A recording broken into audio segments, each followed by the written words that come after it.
The SIU basically chose not to invoke their mandate. They said that the injuries to Patrick Tomchuk didn't meet their threshold for serious injury. Tonight, a disturbing video emerges from an incident between an Indigenous suspect and Hamilton police. We come here to make sure that everybody understands that we can all stand together. In our territories, they're proposing a pipeline that'll add to the catastrophes that we're living in. Wet'suwet'en and hereditary chiefs stop in Mohawk country as they bring their anti-pipeline message across Canada. There was nobody living here who didn't know how to tan a moose hide. And a Winnipeg camp brings new life to a traditional art.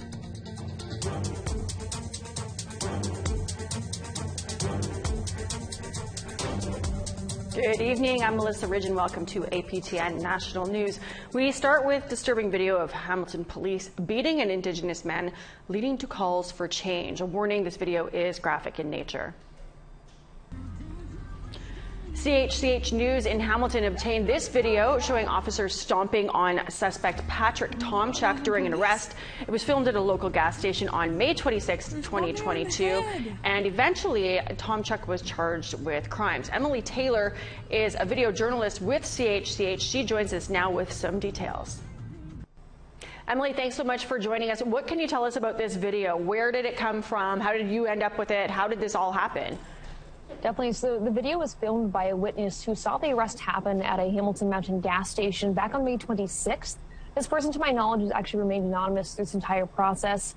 Now, it came to be that it was passed on to the Hamilton police, and then I saw it when it was played in court. So actually, the bail hearing for the man arrested, Patrick Tomchuk, the lawyer had played it twice at this courthouse. So it's been a process to get it released and to get access to it, but that's sort of how we came to find it.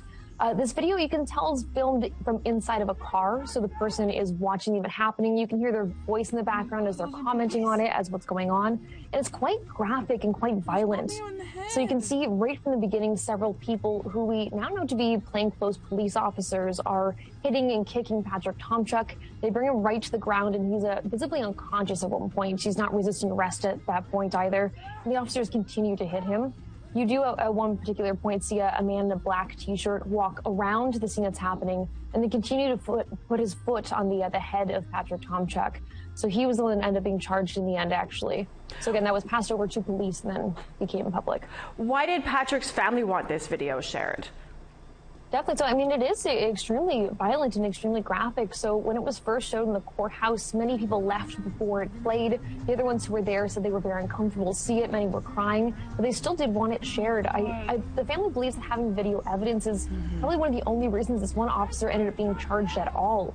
And that without it, the word of this man with a criminal record wouldn't have been taken seriously over an officer. Yeah. So they said they want it shared so that other people are able to see these things and these acts of violence are happening. They're happening right here in Hamilton, in our community. Do we know why were they even attempting to apprehend Mr. Tomchuk? Had he been charged with anything? Yeah, so actually I believe it was flight from police at that point. There were several people being arrested, and he has since been charged with several things, including it was theft of a few vehicles, it was then assault, it was then resisting arrest and things like that. And he has already been known to police. He does have several criminal charges for mostly things like stealing vehicles. Okay. Now, Special Investigations Unit has chose to not look into this. What's up with that? Definitely. So when this video was first brought forward to police, they actually were the ones to contact the SIU. So the SIU basically chose not to invoke their mandate. They said that the injuries to Patrick Tomchuk didn't meet their threshold for serious injury. From there, the police then took over an internal investigation, though, and that's how we ended up with this one officer charged. What's been the reaction to the video being made public? Definitely. So there's been such a variance of reactions, such a strong reaction from the Hamilton community. From the police chief himself, he had seen this video prior to it becoming public and has called it disturbing and has made commitments to work with Indigenous communities here in Hamilton. That, to my knowledge, hasn't come with a set of distinct, we're going to do this, this, and this, but rather more of an open channel of communication. The family has been asking for specific things, though, namely like body cameras and tangible differences that would for policing. But those haven't been made commitments yet. I think that the family is quite relieved to see this video out there, no matter how hard it is to see, so that people are able to see what's happening. And the reaction's been shocking. It's been shock. It's been surprise. It's been people saying, you know what, I'm not shocked and surprised, but that overall this is not the way that our police force should be conducting itself. Right. Emily, we thank you for taking time out of your busy day to share this with us. Thanks so much. Thank you for having me. We want to hear what you think about that or any of the stories that we bring you. We're always interested in having you join the conversation. Here's how you can. Send your emails to news@aptn.ca. You can leave a comment on aptnnews.ca. You can also find us on Facebook, Twitter, Instagram, YouTube, and TikTok. Follow APTN News to join the conversation and see all of our latest stories. Well, we have a sad update tonight on a story that we brought you about an Indigenous woman missing since spring. The British Columbia coroner has confirmed Friday that a body found months ago is that of 20-year-old Tatiana Harrison. Police say the body of a young woman found on May 2nd at a dry dock area is in fact Harrison. Her mother had reported her missing on May 3rd, so the next day, but it had taken until now to actually identify those remains. Natasha Harrison has alleged that she ran into red tape and jurisdictional hassles, which delayed the search for her daughter. Authorities initially pushed the case to RCMP in Surrey, where Tatiana was last known to reside. Richmond RCMP say that she was found on a yacht stored at a marina. Investigators say her death is not being treated as suspicious. Well, to Alberta now. One person is dead and another in critical condition after a confrontation with the Alberta RCMP near Saddle Lake Cree Nation on Monday morning. Alberta's RCMP K Division reports that they confronted a pair of suspects in several investigations at the Saddle Lake Cree Nation. The interaction ended in the Smoky Lake area, they say. Officers shot and killed one person, critically wounded the other. The Alberta Serious Incident Team is now investigating. The names of the two people has not yet been released. Well, construction of the controversial Coastal GasLink pipeline in northern BC is underway. Meanwhile, Wet'suwet'en hereditary chiefs have been visiting First Nations across Canada to build solidarity against the project. This past weekend, they stopped in Mohawk territory in Quebec. Amelia Fournier has that story. About 30 community members showed up for ceremony in Ganawage and talks with the chiefs inside the Ganawage Longhouse on Saturday. And it must be noted that what we do is to protect for everybody. We always say for the betterment of all. We don't say just for the betterment of the Wet'suwet'en. Chief Nunavut spoke about the effects of continued police presence on their territory, or the Yinta, including an interruption of traditional activities. And even though 20 band councils have approved the construction of the pipeline, Nunavut says hereditary chiefs remain opposed to the pipeline to protect traditional Wet'suwet'en territory. We come here to make sure that everybody understands that we can all stand together. In our territories, they're proposing a pipeline that'll add to the catastrophes that we're living in. Ganawage marks the fourth stop on their cross-country tour. So far, hereditary chiefs say that talks have highlighted how much they have in common with other First Nations. And one stop even provided a cautionary tale. Hereditary Chief Gistewe said that their visit to Amjinan First Nation, located in Ontario's Chemical Valley, reminded him of the urgency of their mission. And a lot of places where they told the natives there they're not going to pollute the river there, and to this day they can't even drink the water. He said he's worried Wet'suwet'en territory will have the same fate. I'd like to see the natives Kitimat go up to where we were the other day, we're by the river. They can't drink the water there, and there's pipelines everywhere. They're living on a time bomb there, and there's nothing the natives can do about it there. Where we come from, we drink out of our rivers, our creeks, and our lakes. There are not many places on this planet that you could actually do that. We need to stand up and protect what is left. Ganawage residents prioritized that the hereditary chiefs answer media questions. Nunavut said they were visiting to share their experiences, not to advise on future actions. Do you know in our law it's actually illegal for us to tell another nation what to do? That's an act of war. We will never direct another nation. Canada is trying to direct us. They are another nation. We are a nation. Chief Nunavut says he hopes the situation will resolve peacefully and that police will be out of the Yinta soon. Emilia Fournier, APTN National News, Ganawage, Quebec. We need to take a quick break, but coming up, a new camp in Kitchener is encouraging Indigenous kids to take up science, technology, engineering, and yes, even math. Like, it was nice meeting new people and like making new friends.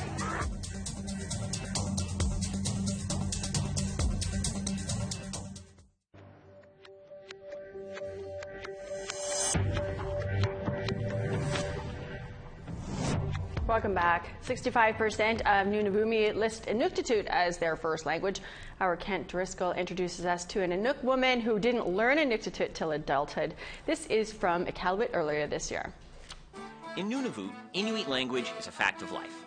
68% of residents list Inuktitut or the Western dialect Inuinnaqtun as their mother tongue. And it's used in everyday life. Here you say uladkut, not good morning. You say kanuipi, not how is it going. It even makes it to the stage at Christmas time. The 12 days of Christmas sounds different when the 5 golden rings are replaced by 5 narwhal. The Liberal Indigenous Language Protection Act will have to account for that. Here in Nunavut, there's already a department dedicated to the enhancement and protection of Inuit language, and they know what they want from the feds. But we need more support financially. And I really believe this act will really help us we need more instructors in our language and people who can train, and also linguists in that field. So especially researchers. We really need researchers. All of Nunavut's Inuit language dialects are called Inuktitut. Indigenous language is a part of the fabric of Nunavut society and the law. To work here, a federal act will have to account for that. Our legislation is very different from other. For one, it's the only kind in Canada that recognizes Inuktitut as same status as English and French. Inuktitut is a living language, growing and evolving. For the Department of Culture and Heritage, something as simple as naming the internet in Inuktitut is a multi-year process. A term, internet. There's a new term that was created, which was an old traditional term that was used by shamans that would travel by spirit outside in the atmosphere. So they use that term for internet. What's that word? Iqaqivik. Inuit language may be strong compared to other Indigenous languages, but the goal in Nunavut isn't just preservation. The Nunavut Agreement says Inuit have the right to work in their own language, the right to learn in their own language, the right to receive services in their own language. And if the Federal Indigenous Protection Act can help with that, it will be welcome here in Nunavut. Kent Driscoll, APTN National News, Iqaluit. So happy to see that story again. Well, a nonprofit organization in Whitehorse released 10 calls to action to tackle the Yukon's housing crisis before winter comes there. Safe at Home Society provides supports for low-income and vulnerable people in the territory.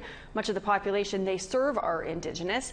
Their 10 calls to action include prohibiting no-cause evictions under Yukon's Residential Landlord and Tenant Act, as well as regulating short-term and vacation rentals in Whitehorse. Recent data from the Society shows more than 200 people are experiencing homelessness in Whitehorse. 64 of them are children. The face of homelessness is changing, and we're not feeling that all of the tools that we have at our disposal are being dispatched. Like, we need to be treating this as a crisis, as though people's lives depend on it, because they do.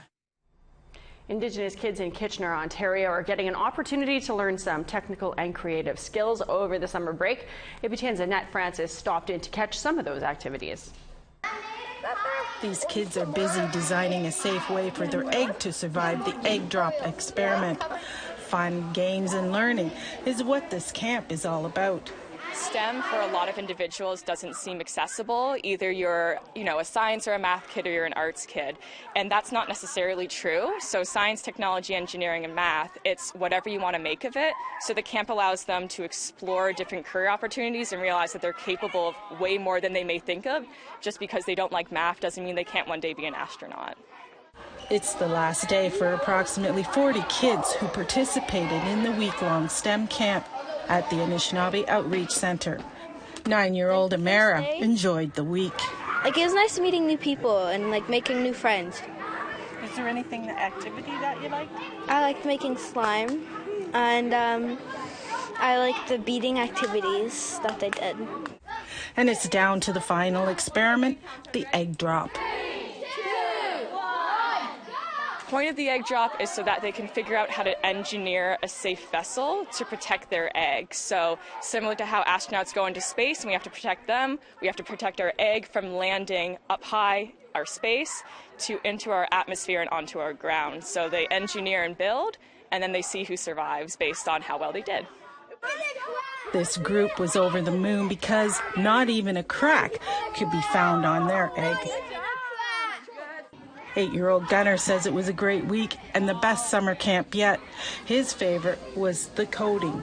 They're like little robots, and they have color sensors on them. So if red, green, blue, black, it would make turbo boost.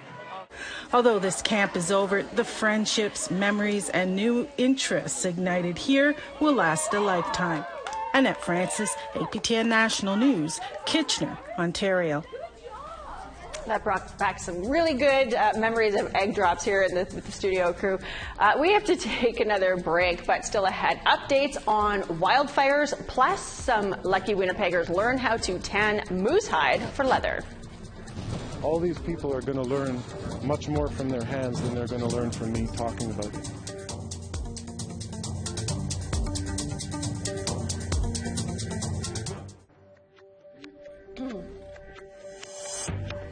Welcome back. It's time now for our photo of the day.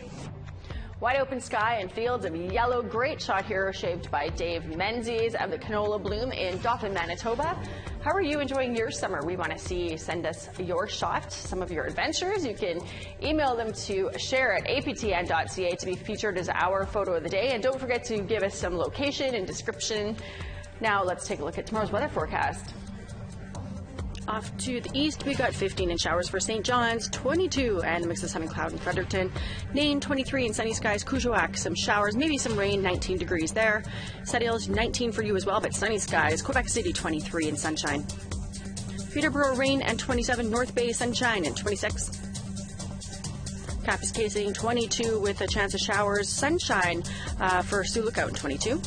22 and sunny there for Thompson and Norway House as well, and same with you over in the Paw. 24 and sunny for Winnipeg, 25 and sunshine for Brandon and Dauphin. 28 and sunshine for Regina, Saskatoon, 26 and sunny. Sun continues up north in Saskatchewan as well, 24 for Stony Rapid and La Ronge. Lots of sun for northern Alberta, 27 in high level Fort Chip and Fort McMurray. 29 in sunshine for Red Deer, 33 and a mix of sun and cloud for Medicine Hat. 32 for Kamloops with a chance of showers, same with you in Penticton. 32 in sunshine for Smithers, Prince Rupert, 21 in sunny skies. 20 in sunshine for Watson Lake, Whitehorse, chance of showers, 21 degrees there. Wauhee, showers, and 18. Norman Wells, clouds, 16 degrees.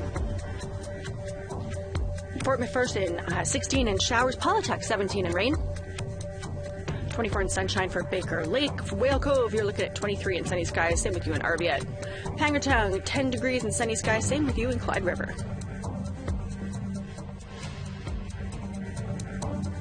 Some badly needed rain is falling in central Newfoundland today, bringing hope to residents living under a state of emergency because of 2 out-of-control wildfires.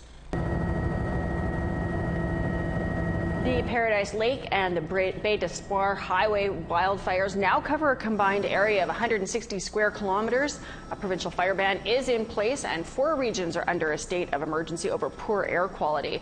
The fires have also closed the only highway for some southern communities, where some grocery stores are already running low on supplies. Well, the Premier of Newfoundland and Labrador says recent weather has made a difference in battling the wildfires in the central part of the province. Andrew Furey says that much needed rain has been welcome and has allowed for them to reopen a vital corridor.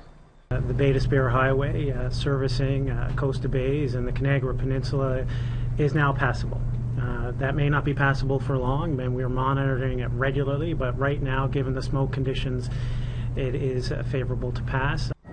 Fury says the two fires did grow overnight and now encompass an area of forest 200 square kilometers in size. Both fires are listed as out of control and have been burning all week. Well, to the west coast, fire crews in British Columbia are getting some help from the very same fire evacuees whose homes they're working to protect. It's hard. It's been stressful because my husband's been away at work too, so a lot of this I've been doing on my own. BC Wildfire Services says 160 firefighters from nearby fire departments are on the ground working to protect homes and businesses from the out-of-control Karamios Creek wildfire. A group of evacuees has been raising money to provide coffee, water, and snacks to the fire crews who are helping to protect their properties. One home has been lost, but BC Wildfire Services says it's managed to keep the fire away from other properties. Well, it's an age-old tradition, preparing moose hide for leather, and as Sav Jonesa reports, it's being given new life at a Winnipeg camp.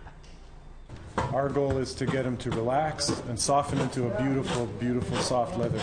That's Carl Fraze, the land-based education coordinator for Peguis Consultation and Special Projects, explaining the gratifying goal of moose hide tanning. Peguis First Nation is putting on this traditional moose hide tanning camp in Fort Gibraltar, a historic park in Winnipeg, as part of their land-based education program. I really get a kick out of seeing the work in new hands, because my part is to provide the opportunity, and the learning and the teaching is between the animal and the hands. All these people are going to learn much more from their hands than they're going to learn from me talking about it. With its location in the city, the camp offers urban, Indigenous, and non-Indigenous people alike the rare opportunity to stretch, skin, and smoke this difficult but rewarding material. I'm kind of shy to get in front of everybody and try it. Tamis Tom has been hunting moose since she was a little girl, but could never find someone to teach her this cultural art. There's not really anybody in our area who does it that I know of, and we've always gone moose hunting since we were little, and me and my family, we want to try bring it back. The more people who do it, it will bring back a valuable cultural art that once was entirely ubiquitous. There was nobody living here who didn't know how to tan a moose hide. It's an honor to those moose, and it's an honor to those people who have been doing this art in this place forever. Sav Jonesa, APTN National News, Winnipeg. The next moose hide tanning camp will be taking place in Fort Gibraltar from August 17th till the 19th. Spots are still available if you happen to be here in Winnipeg. Well, we will have more tomorrow about the Saskatoon woman who went missing. Dawn Walker had her first court appearance on charges relating to the abduction of her 7-year-old son. Advocates and family and law enforcement searched for the pair for a week after her vehicle and belongings were found next to a Saskatchewan river. They have been located safely in Oregon. We'll have all that for you tomorrow. And that is a wrap on your news tonight. I'm Melissa Ridge, and thanks for joining us. We'll see you back here tomorrow. Have a great night.